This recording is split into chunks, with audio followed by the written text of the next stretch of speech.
Dieu nous parle.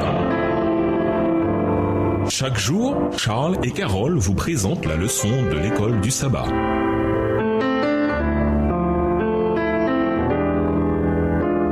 Bienvenue dans votre émission Dieu nous parle. Voilà la leçon de lundi. Un serviteur anonyme. Ésaïe 42, les versets 1 à 7. Quel est le rôle et le caractère du serviteur anonyme de Dieu que Dieu choisit et à qui il donne son esprit? Lisons Ésaïe 42, les versets 1 à 7. Ésaïe 42, les versets 1 à 7. Voici mon serviteur que je soutiendrai, mon élu en qui mon âme prend plaisir. J'ai mis mon esprit sur lui. Il annoncera la justice aux nations. Il ne criera point, il n'élèvera point la voix et ne la fera point entendre dans les rues. Il ne brisera point le roseau cassé et il n'éteindra point la mèche qui brûle encore. Il annoncera la justice selon la vérité et il ne se découragera point et ne se relâchera point jusqu'à ce qu'il ait établi la justice sur la terre et que les îles espèrent en sa loi. Ainsi parle Dieu l'Éternel qui a créé les cieux et qui les a déployés, qui a étendu la terre et ses productions, qui a donné la respiration à ceux qui la peuplent et le souffle à ceux qui y marchent. Moi l'Éternel, je t'ai appelé pour le salut, et je te prendrai par la main. Je te garderai et je t'établirai pour traiter alliance avec le peuple, pour être la lumière des nations, pour ouvrir les yeux des aveugles, pour faire sortir de prison le captif et de leur cachot ceux qui habitent dans les ténèbres. Choisissez la meilleure réponse aux combinaisons de réponses. 1. Il fournit la justice aux nations. 2. Il accomplit ses objectifs tranquillement et doucement mais avec succès. 3. C'est un enseignant. 4. Il sert d'alliance entre Dieu et son peuple. 5. Il donne la lumière, l'espérance en guérissant les aveugles et en libérant les prisonniers. 6. Réponse 1, 2, 3, 4 et 5.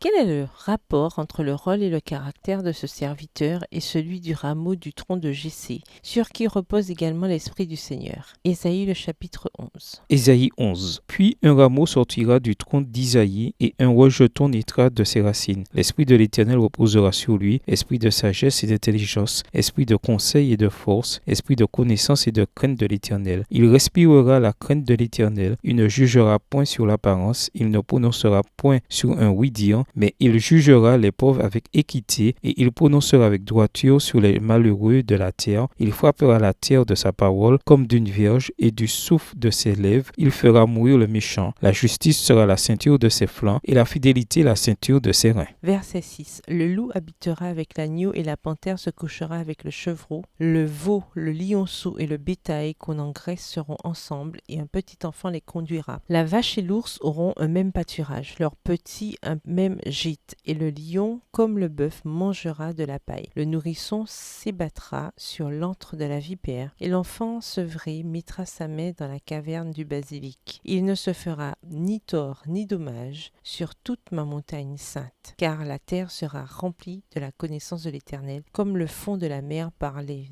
eaux qui le couvrent. En ce jour, le rejeton d'Isaïe sera là, comme une bannière pour les peuples. Les nations se tourneront vers lui, et la gloire sera sa demeure. Verset 11. Dans ce même temps, le Seigneur étendrait une seconde fois sa main pour racheter le reste de son peuple, dispersé en Assyrie et en Égypte, à Patros et en Éthiopie, à Élam, à Shinear, à Hamath et dans les îles de la mer. Il élèvera une bannière pour les nations, il rassemblera les exilés d'Israël et il recueillera les dispersés de Juda des quatre extrémités de la terre. La jalousie d'Éphraïm disparaîtra et ses ennemis en Juda seront anéantis. Éphraïm ne sera plus jaloux de Juda et Juda ne sera plus hostile à Éphraïm. Ils voleront sur l'épaule des Philistins à l'Occident. Ils pilleront ensemble les fils de l'Orient. Édom et Moab seront la proie de leurs mains et les fils d'Ammon leur seront assujettis. L'Éternel desséchera la langue de la mer d'Égypte et il lèvera sa main sur le fleuve en soufflant avec violence. Il le partagera en 7 canaux et on le traversera avec des souliers. Et il y aura une route pour le reste de son peuple qui sera échappé de la Syrie, comme il y en a eu une pour Israël le jour où il sortit du pays d'Égypte. Comme dans Ésaïe 42, le chef davidique d'Ésaïe 11 agit en harmonie avec Dieu, apportant la justice et la délivrance aux opprimés, ainsi que la sagesse et la connaissance de Dieu. Nous découvrons que ce rameau et cette racine de Jessé est le Messie, l'enfant divin d'Ésaïe 9, les versets 6 et 7, qui apporte également une paix sans fin au trône de David et à son royaume avec l'équité et la justice. Ésaïe 9, le verset 6. Le serviteur dans Ésaïe 42 est de toute évidence le Messie. De quelle manière le Nouveau Testament comment identifie-t-il le serviteur d'Ésaïe 42, les versets 1 à 7?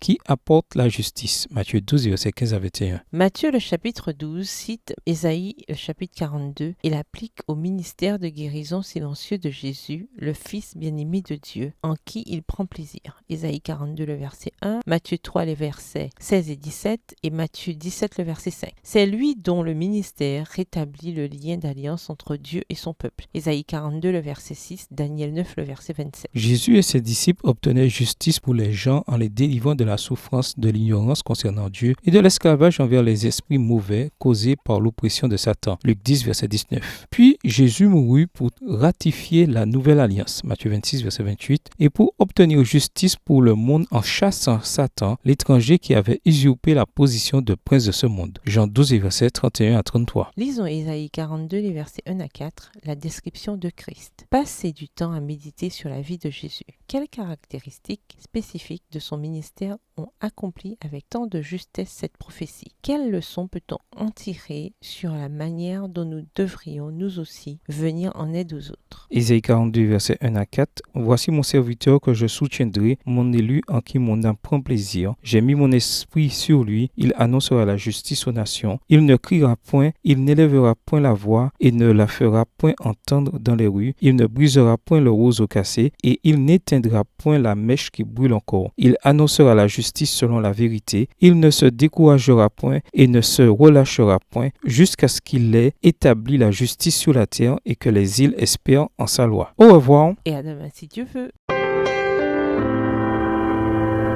Dieu nous parle.